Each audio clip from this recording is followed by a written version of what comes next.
Stay with this, because by the end of this ride, there's something here most Londoners don't even realise exists.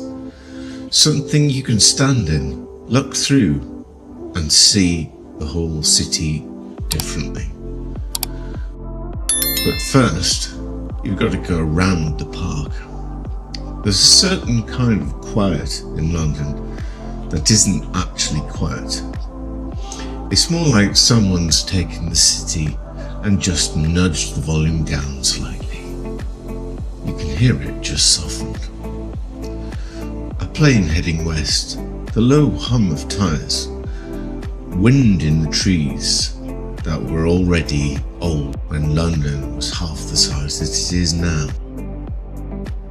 And then there's you running into Richmond Park, wondering how much space has been hiding here all along. It's big, properly big, around 955 hectares or 2,360 acres. Numbers don't quite do it justice though. You feel it more than you measure it. The sky opens up, the roads stretch out, and suddenly you're not negotiating London anymore. You're just moving through it. Most riders fall into the same loop, about 10.7 kilometers or roughly 6.6 miles. Do it once and you're warming up. Do it a few times and you're starting to click. I ended up doing just over 32k, 20 miles, which feels like a decent morning's work without completely wrecking your legs. For someone around my weight, 14 stone, call it 89 kilograms, riding at a steady pace, that's roughly 600 to 800 calories gone. Although it doesn't always feel like exercise, until it does. Sawyers Hill has a way of reminding you that you're not just here for the scenery. Cycling here is different. You're not constantly bracing for something. No taxis cutting across you. No sudden braking. No shouting.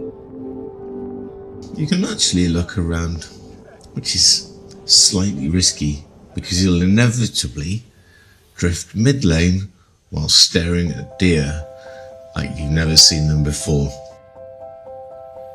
The deer, incidentally, couldn't care less about you. They've been here longer than any of us. Red and fallow deer, hundreds of them, just existing. You'll be grinding up a climb, heart rate through the roof, and there'll be one standing there, chewing slowly, looking at you like you've made a series of poor life decisions. The park itself was enclosed by King Charles I as a deer park. Before that, it was all tied up with Henry VIII and his court at Richmond Palace. So technically, you're riding through what used to be royal hunting ground. They had horses and hounds. I've got carbon fibre and slightly questionable saddles. Spring is when it really comes alive, especially around the bank holidays. The British approach to a long weekend is fairly understated. No grand gestures, no big national rituals. We just ease off a bit. Parks fill up, pubs spill outside. Someone insists it's warm enough for shorts when it definitely isn't. Richmond Park takes it in its stride. It doesn't feel crowded, just shared.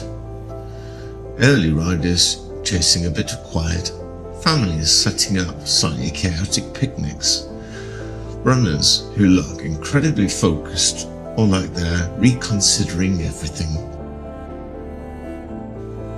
And then there's houses around the edges, some of the most expensive bits of London tucked right up against all this green. Which explains why you occasionally clock someone who looks oddly familiar.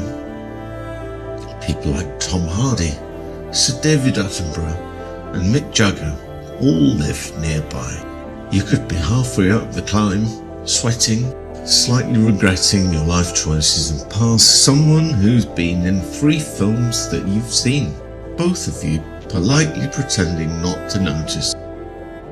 The more you ride, the more this place settles into you. The rhythm evens out. Breathing, cadence, the gentle rise and fall of the road. You stop thinking about distance or pace, you just keep moving. And that's when Richmond Park really works. Because it doesn't demand anything of you. It just lets you be in it.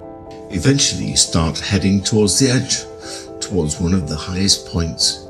You might not even realise it at first.